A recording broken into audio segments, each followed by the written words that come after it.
Hello everyone, and welcome back to the channel. Today I have a story for you that's going to leave you speechless. Imagine being a respected judge, a symbol of justice in your community, and then finding yourself handcuffed and accused of a crime you didn't commit just because of the color of your skin. Sounds unbelievable, right? Well, this is exactly what happened to Judge Michael Johnson, and it all went down in his very own neighborhood. This shocking encounter began on what should have been a peaceful evening drive. After a long, exhausting day at work, Judge Johnson was just trying to get home, enjoying some peace. But then out of nowhere, flashing blue and red lights filled his rearview mirror. A routine traffic stop, or so he thought. What followed, however, was a series of events that not only put his life in jeopardy, but exposed deep-seated prejudice within the system he worked so hard to uphold. So what happens when a judge, someone who's supposed to be a symbol of law and order, becomes the target of an unjust and racially motivated traffic stop? How does he fight back against the system he spent his life defending? Stick around because this story will open your eyes to the harsh realities of systemic bias and how even the most trusted members of society can become victims of injustice. If you have a similar story, or if this one resonated with you, please let me know in the comments below. I'd love to hear your thoughts. After a long, exhausting day at work, Judge Michael Johnson was finally heading home. He lived in the quiet neighborhood of Maplewood, a peaceful community known for its calm streets and well-kept homes. This was the place where Michael had sought refuge from the stress and challenges of his job, a place where he could unwind and gather his thoughts after a day in court. It wasn't just a neighborhood, it was his sanctuary, where he found solace after years of fighting for justice in a sometimes unforgiving legal system. The evening had been perfect, cool with a soft breeze carrying the scent of fresh grass and the golden glow of the setting sun casting a serene ambiance over the streets. As Michael drove down his neighborhood's familiar roads, he allowed himself a moment of peace. He turned on his favorite jazz station, let the soft music fill the car, and reflected on the day's cases. His Audi glided smoothly over the well-maintained streets, the hum of the engine matching the calm in his mind. But just as he was beginning to relax, everything changed. The sudden flash of red and blue lights in his rearview mirror immediately broke his tranquility. The sound of the sirens sliced through the quiet night, and Michael's heart skipped a beat. Had he missed a stop sign? Was his registration out of date? He glanced around, searching for any sign that he had done something wrong. But everything seemed in order. He wasn't speeding, his documents were valid. But still the siren blared, and he knew he had to pull over. He calmly signaled and moved to the side of the road, wondering what the issue might be. As the police car came to a stop behind him, he saw the officer step out, a tall woman with a stern expression. The nameplate on her uniform read, Officer Emily Harper. She walked toward his car with an air of authority, and Michael couldn't help but feel a pang of unease. Something about her demeanor felt different, cold, unapproachable. It wasn't the typical approach of a police officer carrying out a routine stop. He rolled down his window and greeted her politely, explaining who he was and offering his documentation. "Good evening, officer," he said, trying to keep the situation as calm as possible. "I'm Judge Michael Johnson. I live here in Maplewood, and this is my car. Is there a problem?" But Officer Harper's response was immediate and harsh. "License and registration," she said, her tone clipped and dismissive. Michael, slightly taken aback by the lack of professionalism, handed over his documents. He tried again. "Officer, I'm a judge here in the county, and I've done nothing wrong. May I ask why you stopped me?" Harper barely looked at the documents before her expression hardened further. "Step out of the vehicle, Mr. Johnson," she ordered, her voice cold and demanding. Confused and now feeling the tension rise, Michael hesitated. "I don't understand, officer. What have I done wrong?" He could feel the shift in the atmosphere. It was no longer just a routine traffic stop. It felt like something more. Her body language, her tone, everything about the situation seemed off. It wasn't just about the car anymore. It was as if she was accusing him of something he didn't even know. Despite his confusion, Michael knew he had to comply. He had seen enough stories in the media to know that a confrontation could escalate quickly if not handled properly. With his hands visible on the steering wheel, He slowly opened the door and stepped out of the car. He stood tall, trying to maintain his composure, but inside the feeling of injustice was starting to take root. As he stood beside his car, the flashing lights illuminated his face, casting long shadows across the street. The officer's eyes never left him. There was no recognition, no respect for his position, just a silent judgment that seemed to say, "You don't belong here." Michael's gut told him this wasn't about the car or the traffic stop. It was about the color of his skin. The unease in his chest grew as the situation escalated. Harper began speaking into her radio, and soon a second police car arrived. Another officer, a tall man named Brian Mitchell, stepped out and joined the scene. Officer Harper spoke quickly to him, and just as Michael began to explain once more that everything was in order, Harper announced something that shocked him to his core. "This vehicle matches the description of a stolen Audi from last week." The accusation hit like a punch to the stomach. Michael's Audi was brand new. He had just bought it days ago, but no one was listening to him. His pulse quickened and frustration surged inside him. He tried to stay calm, but his voice shook with anger. "This is my car. I just bought it. All the paperwork is in order. You can check the system right now." But Harper's response was chillingly dismissive. She stepped back and ordered Mitchell to search the car. Michael's heart raced. This wasn't just a traffic stop anymore. This was an accusation of a crime he didn't commit, and everything he had worked for, the respect he had earned over years of serving as a judge, seemed to be slipping away in front of his eyes. He could feel the eyes of the community on him, the neighbors watching from their windows, the phones being held up, recording the entire moment. The search dragged on, and Michael's dignity seemed to be fading with every second. He knew this was about more than just a car. This was about racism and bias creeping into the very institutions that were meant to serve justice. What would happen next would test not only his own strength, but also the very system he had spent his life defending. The tension was unbearable, and as the officers continued to search, Michael knew this wouldn't be the end. It couldn't be. As Officer Mitchell rummaged through the trunk of Michael's car, the tension in the air was palpable. The flashing lights from the police cruisers cast an eerie glow on the street, illuminating the faces of curious neighbors peeking through their windows. Michael stood still, his arms crossed, fighting the urge to snap. Every second that passed felt like a slow burn, as if the longer this went on, the more his dignity was being chipped away. His patience was running thin, but he knew better than to escalate the situation. He had worked too hard, and his position as a judge had taught him how to handle pressure. But this was different. He was a black man in a privileged neighborhood, being treated like a criminal, and that cut deeper than anything he had ever faced in the courtroom. After what felt like an eternity, Officer Mitchell finally stopped searching the trunk and turned toward Michael with a perplexed look on his face. "There's nothing unusual in here," Mitchell muttered, his voice more confused than confident. "Nothing that links you to any crime." But the damage had already been done. The accusation had been made, the seed of doubt planted, and there was no undoing it now. Michael's heart pounded in his chest, his mind racing as he tried to process what was happening. He had been stripped of his dignity in front of his own community, and it seemed like no one was ready to listen. Officer Harper, still standing stiffly with her arms crossed, turned toward Mitchell, her face hardening once again. "Search the vehicle further," she ordered, her tone cold, almost robotic. She seemed determined to find something, anything to justify her actions. Michael couldn't believe what he was hearing. The disbelief in his gut was overwhelming. How could they still be questioning him? His words echoed in his mind. "I am a judge. You are harassing me for no reason." But he knew that those words, no matter how true, were powerless against the tidal wave of bias he was facing. Then something unexpected happened. The search had come up empty, but Harper wasn't satisfied. She leaned in closer to Michael, her voice dripping with disdain. "You want to talk about being a judge?" she sneered, her eyes narrowing. "Maybe you're just another fraud, taking advantage of the system." The insult cut through Michael like a knife. How could she say something like that to him?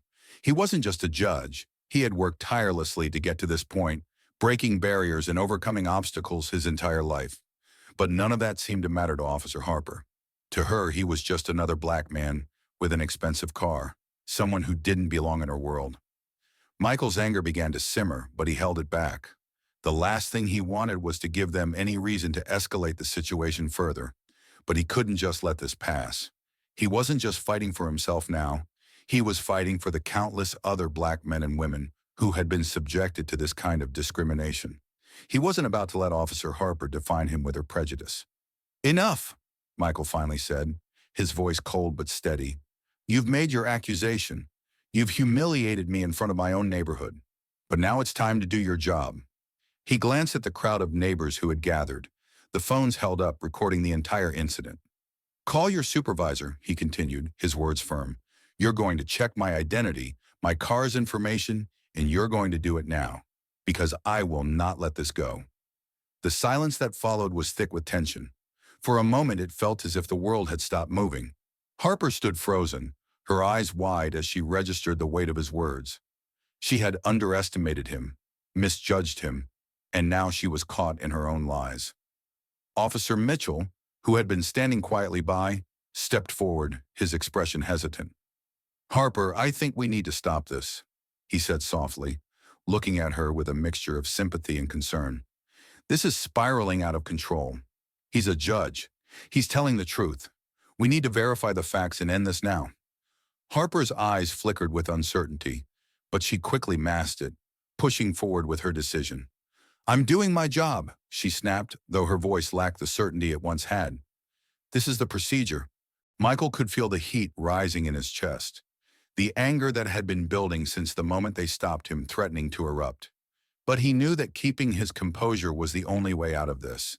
He had fought too hard to let someone like Harper take away everything he had worked for. "You can keep pushing this, Harper," he said, his voice now carrying a weight that left no room for doubt. "But I will not let this go. You will answer for this." The scene had taken a turn. It wasn't just about a routine stop anymore. It wasn't just about the car or the accusation. It was about something deeper, the systemic bias that had been allowed to fester, unchecked in their society. Michael wasn't going to let this moment slip away. This wasn't just his fight anymore. It was for every person who had been treated unfairly because of their skin color. This was a battle for justice, and it was one he was determined to win. As Michael stood firm, the sound of approaching sirens grew louder. Another car pulled up, and the tension in the air became nearly unbearable. The moment had arrived. The one thing that could turn the tide: accountability. Would Officer Harper and her partner be held responsible, or would they continue to perpetuate this injustice? Michael had no intention of letting the system fail him now. As the sound of the sirens grew louder, the tension on the street reached its breaking point. Michael could feel the weight of every eye on him as the second police car arrived, its headlights illuminating the entire block. The crowd of neighbors, now gathered in increasing numbers, had become more than just passive observers. They were witnesses, holding up their phones, capturing every moment of the injustice unfolding before them.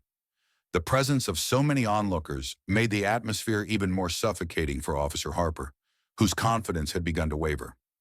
From the moment the car door opened, Michael knew that this next arrival would be pivotal. The man who stepped out was tall, his uniform sharp, his expression stern but controlled. Captain James Holloway, the commanding officer, who had no doubt heard of the commotion, now strolled toward the scene with an air of authority. His presence seemed to almost force the crowd into a brief, uneasy silence. He had the look of a man used to command, but as he approached, Michael couldn't help but notice a flicker of surprise in his eyes. "What's going on here?" Holloway asked, his voice loud enough to break through the murmur of the crowd. His gaze immediately landed on Michael, the man standing handcuffed by his own car, and his brow furrowed in disbelief. Harper quickly stepped forward, eager to explain her actions, though Michael could tell by the hesitance in her voice that she wasn't fully convinced of her own reasoning. "Captain, this Audi matches the description of a stolen vehicle reported last week. During our search, we found a suspicious bag in the car. I believed an arrest was necessary for further investigation," Harper explained, her voice still tight with uncertainty, though she clung to the justification as if it were her only lifeline. Holloway's eyes shifted from Michael to the car, then back to Harper. The disapproval was immediate and clear in his expression. "This Audi belongs to Judge Michael Carter," he said, his voice carrying the weight of recognition and dismay. Michael saw the captain's eyes widen slightly as the realization hit. He was aware of who Michael was. This wasn't just any man he was questioning. This was someone who had devoted his life to upholding justice in the very community where he was now standing, humiliated. "Did you not verify his identity before taking action?" Holloway's voice was filled with an edge of disappointment. There was no question about it. Harper had overstepped, and everyone, even the onlookers, could see it. Harper flinched under Holloway's scrutiny, her body language betraying her uncertainty. "I—" she started, her words faltering, but Holloway interrupted her, his patience clearly wearing thin. "You didn't check his information? You didn't verify that this was his car?" His tone was biting now, cutting through the air with authority. Michael stood silently, watching the exchange unfold, his anger simmering beneath the surface. The humiliation of the situation was overwhelming, but he had learned long ago not to let his emotions control him. As the tension continued to build, it was clear that the weight of his identity as a judge, as a respected figure in this community, was now being used against him. He wasn't just being treated as a suspect, he was being disregarded, as if everything he had worked for meant nothing in the face of prejudice. "I did, Captain," Harper said, her voice now wavering. "But I wasn't convinced. There was a suspicious bag found in the trunk."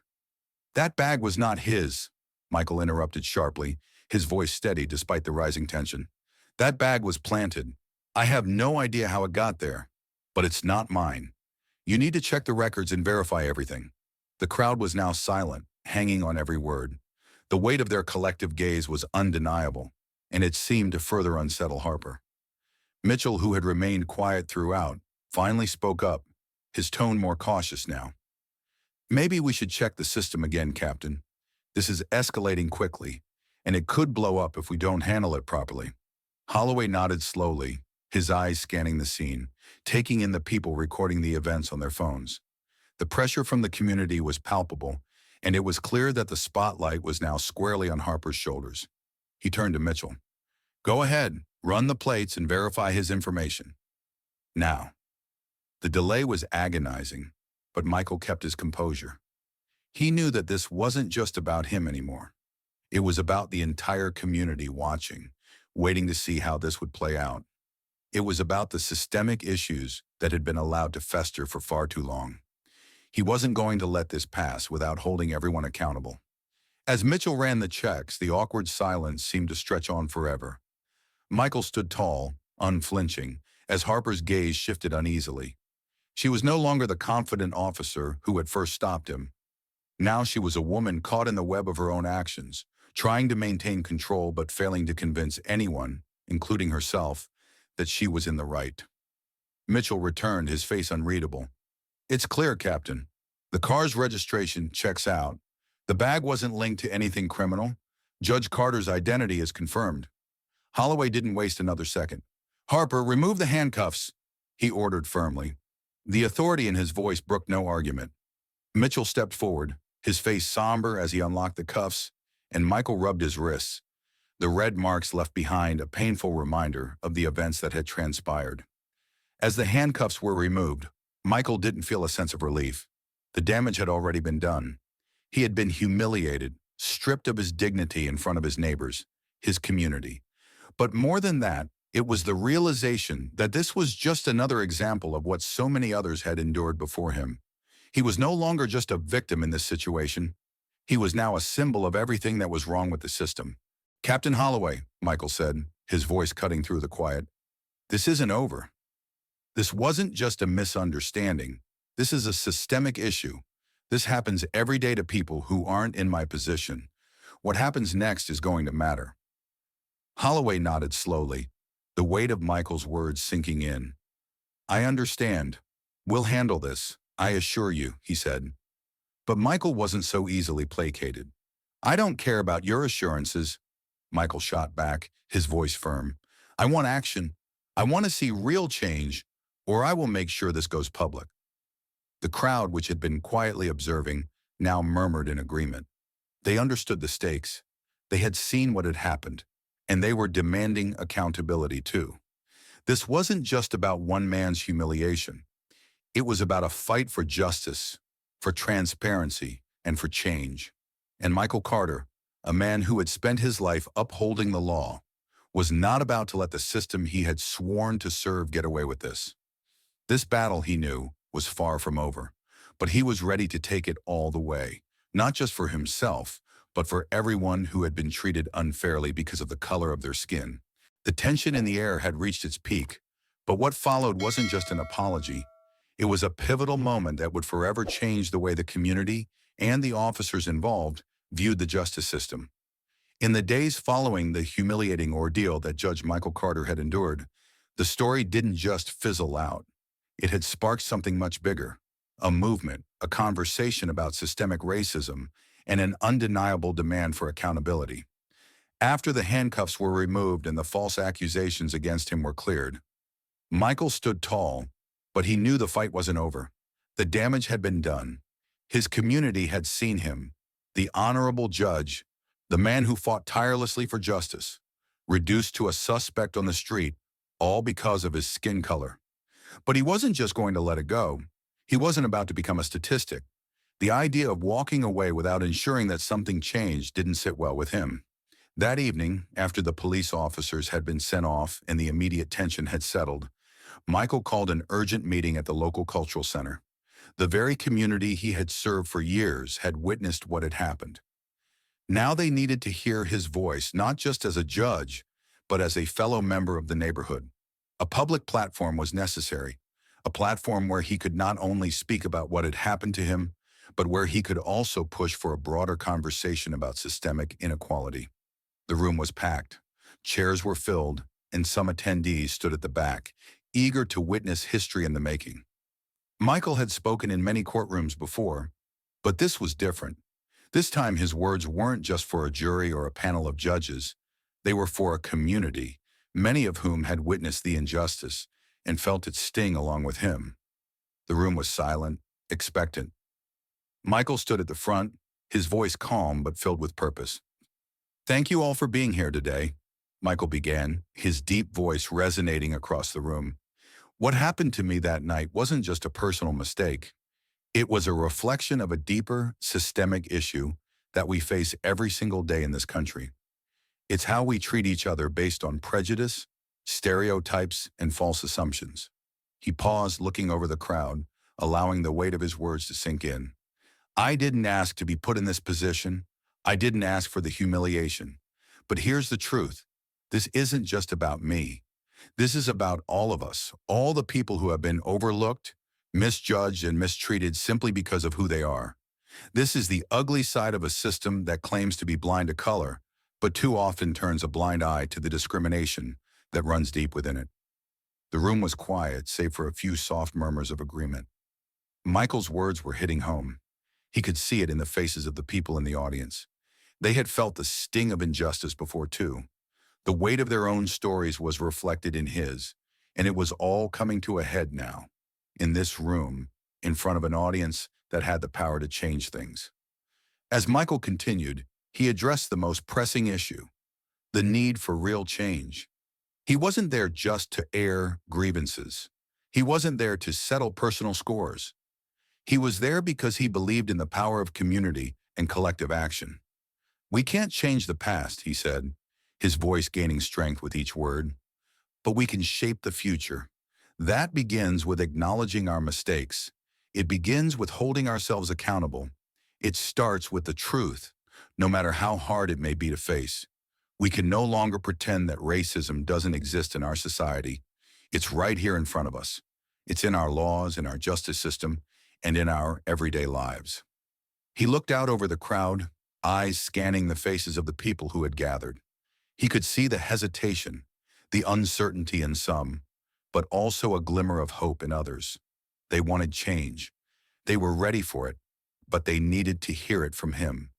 They needed to see that he, a man of the law, was committed to making sure this wasn't just another story that would fade into the background.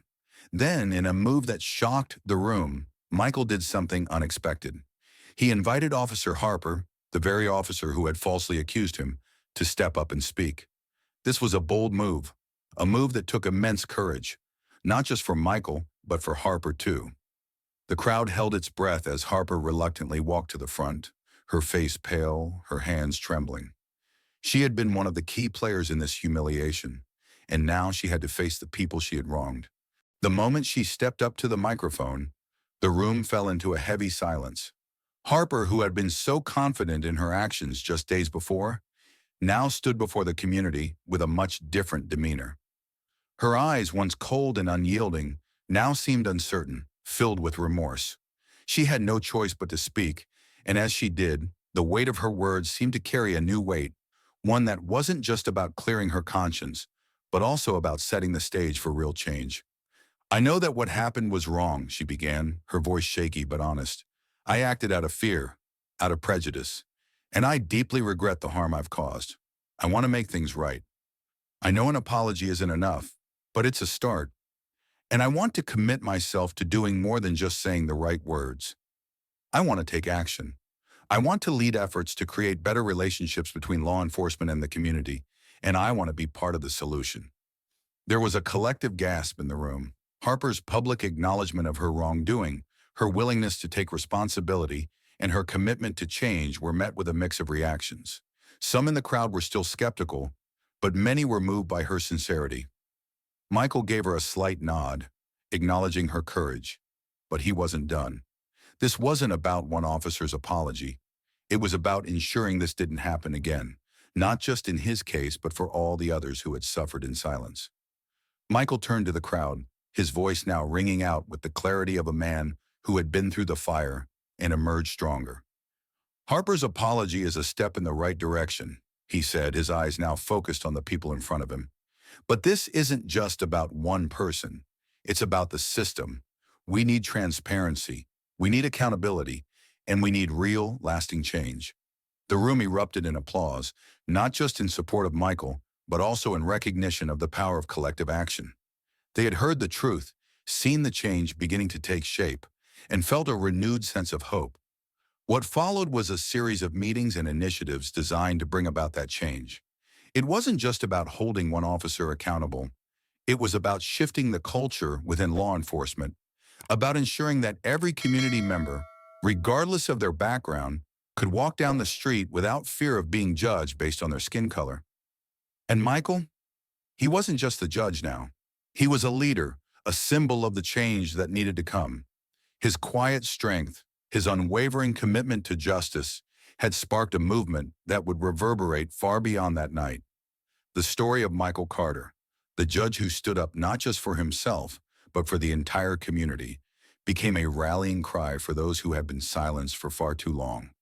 This wasn't just a moment, it was the beginning of a much larger conversation, one that had been long overdue. As the days passed, the impact of Judge Michael Carter's story continued to ripple through the community, growing far beyond the confines of the neighborhood. The movement he sparked, driven by his courage and unwavering stand against injustice, didn't just fade into the background like so many stories before it. Instead, it gained momentum, empowering others, forcing uncomfortable conversations, and demanding accountability from those in power. The media buzzed with coverage. Stories, interviews, and opinion pieces flooded social media platforms. The hashtag #Justice for Carter trended worldwide, drawing in voices from across the globe. News outlets, both local and national, ran stories, dissecting the incident and examining the larger systemic issues that it exposed. People shared their own experiences with racial bias, not just in law enforcement, but in all corners of society, from healthcare to education to corporate offices. The outpouring of support was overwhelming, and it became clear that this wasn't just about one man's personal experience. It was about a much larger issue that demanded urgent attention. Michael, however, wasn't content to just watch the conversations unfold. He knew that real change would only come when people stopped simply talking about the problems and started taking action. He could see the spark that had been ignited, and now it was time to fuel the fire. So he took it upon himself to ensure that the movement didn't lose steam.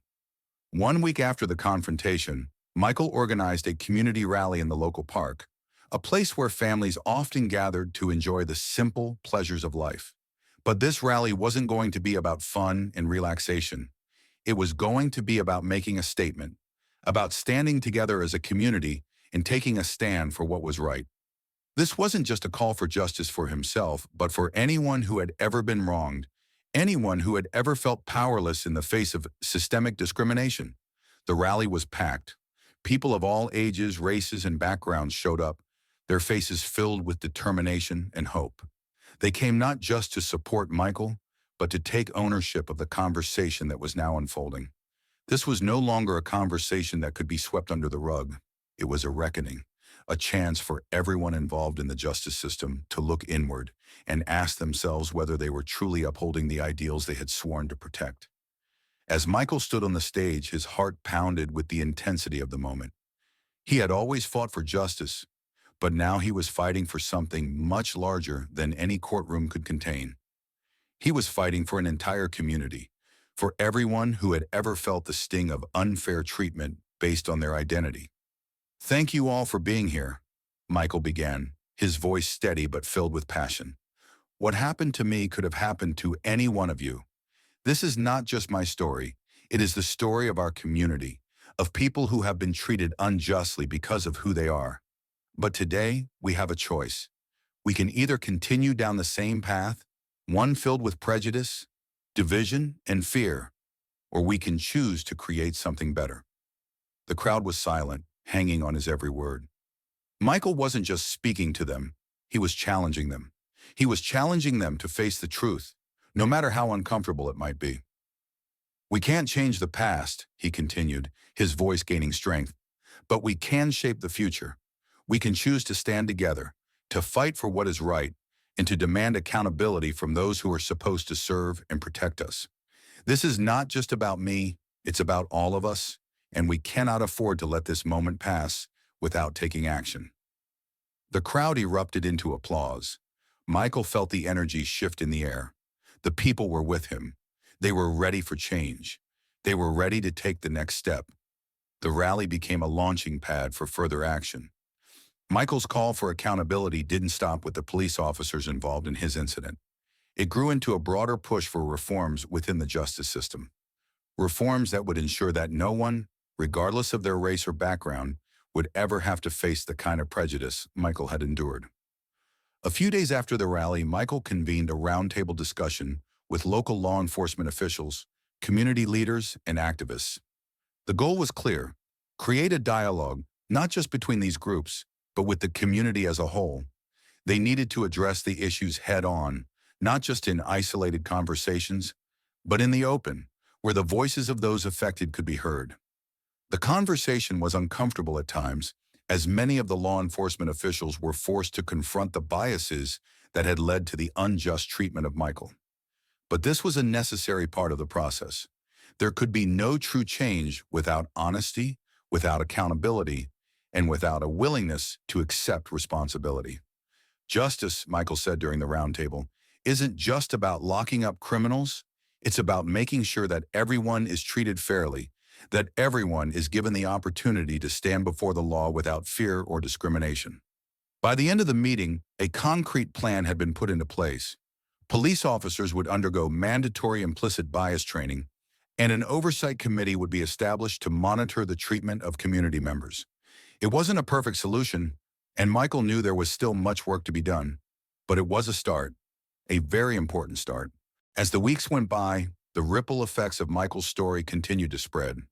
The community began to see the changes they had demanded, and they began to believe that true progress was possible. The movement wasn't just about one individual's battle for justice. It was about building a future where fairness and equality were no longer just ideals, but realities. Michael knew that this fight wasn't over. He had made progress, but the battle for justice was ongoing. Every day he woke up determined to ensure that the next generation wouldn't have to fight the same battles he had fought. He wasn't just fighting for himself, he was fighting for every person who had ever been treated unfairly, for every person who had ever been forced to feel like they didn't belong. In the end, Michael's story became a symbol. It wasn't just the story of a man wrongfully accused by a biased officer. It was the story of how one person's courage could spark a movement that would change the course of history. And it was a reminder that, no matter how deeply entrenched injustice may seem, it is always possible to challenge it, to confront it, and to ultimately overcome it. The fight for justice is a long one, but it is a fight worth every ounce of effort. The story of Judge Michael Carter is a powerful reminder that justice is not just about following rules, but ensuring fairness and equality for all, regardless of background or appearance. It teaches us that prejudice, even in its most subtle forms, can have far-reaching consequences. The key takeaway is that standing up against injustice, no matter how difficult, can create meaningful change. It's not enough to remain silent when we see someone treated unfairly. Our voices can help shape a better future. For all of us, especially in our later years, it's important to remember that we still have the power to make a difference. Our experiences and wisdom give us the strength to challenge inequality and demand respect for all people. No matter our age, we are all part of a community, and every action we take counts. If you've ever witnessed or experienced injustice, remember, your story matters. Share it. Let's continue to speak out, support one another, and work together to create a more just society. If you've been inspired by this story or have your own, please share it in the comments below. Let's keep this conversation going, and together let's make a positive impact.